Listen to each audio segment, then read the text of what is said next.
Don't be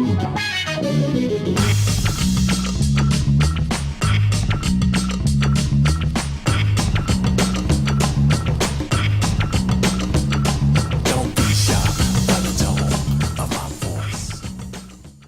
Check out my new web. Hey guys, Zach King here with another Final Cut Pro tutorial. I'm going to go over voiceover, and it's not that hard. It's pretty simple. You just got to get the hang of it. Okay, so I'm going to use some footage here. I've got just a simple aerial, nothing fancy. I shot this last summer, I think it was, but if I play it, you can hear the airplane noise, and that's not what I want in the background there, because I'm gonna eventually want to put a voiceover on this for this example. So a couple ways to delete the audio. You can first, the easiest way, which I use and it's quicker, is holding down the Option key and simply selecting your audio and then pushing delete. But the other way, which is good to know for in case some reason sometimes you'll need to use a different way, and that is the locking method. You can select your footage and then hold down or just click the lock right here, and when you delete, your audio disappears and you can unlock it. So either way, the quicker way is the Option key, and like I've been saying all the time, just the quicker you are editing, the more efficient it's going to be. Now I have some music. I've got this song.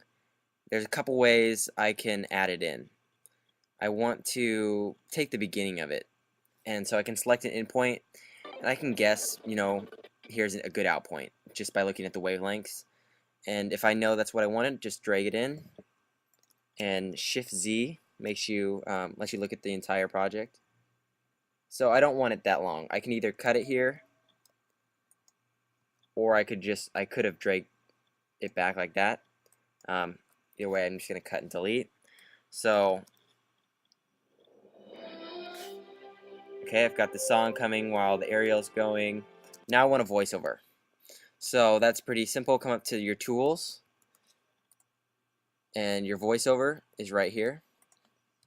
When I do that and I click that, this extra window pops up. It is an extra window. You could drag it wherever you wanted, but it's right here, and it says it's ready to record. Now I named it Final Cut King 1. You can type up whatever name in there. Now this is important. What you're going to want to do is test your levels, and you want to be hitting -12. So right here you can see I'm averaging out -12, a little lower. That's fine. That's perfect range. What you don't want is to have it up here, and if I drag the gain, you can see it's totally clipping, hitting that red upper orange. That's not good at all. So you can drag this down. I think it automatically is set at 100, but I'm gonna 91, and that's hitting -12. That's fine. You can also change your input if you want to use a nice mic. You can come to your source, and it'll have like your extra. If you used a device coming in to bring that other mic in, it'll show up here, and you can click it and then select your mic on your input. And I think my rate, yep, I'm gonna keep it on 44, and I'm ready to record. Now what you're gonna do is select your playhead where you want to record, and it'll start a countdown from 5 seconds to the point where your playhead is. So if I wanted to start my recording here, I'd place my playhead in this time in the footage and then select record. Now what I do is I either wear headphones when I record, because you'll also, if you don't have headphones and you don't mute your computer while you're recording, you're going to pick up the feedback. So you either want to have headphones or mute your computer. In this example, I'm just going to mute my computer here so I don't hear it, and I'm going to record now. It gives me a little countdown, and here we go. Hey, Zach King here with another Final Cut Pro tutorial. In this tutorial, I'm going to go over aerial footage and how to actually use the shake camera. Okay, so that's all. It automatically stops at the end of a clip, or not a clip, but the end of your timeline. So if I had this clip going all the way, more clips after this for the example, it would have continued to record until here. But it stopped here. That's fine. Let's play it and see how it turned out. Now you can barely hear me, my voice in my voiceover there. The music's too loud, and I know that because I'm looking over here at the audio levels for my timeline. So I want to be hitting 12, negative 12. So drag it down and play it. That's perfect right there. Now my voice is not loud enough, so I'm just going to turn that up. Hey, Zach King here with another Final Cut. Now when my voiceover comes in, I want the music to go down a little bit. Come down here to your pen, or to your toggle, and press P, and you get a pen tool.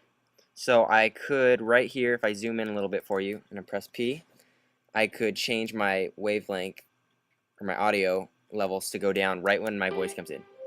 Hey, I want it to be smoother, and my voice comes in about right here.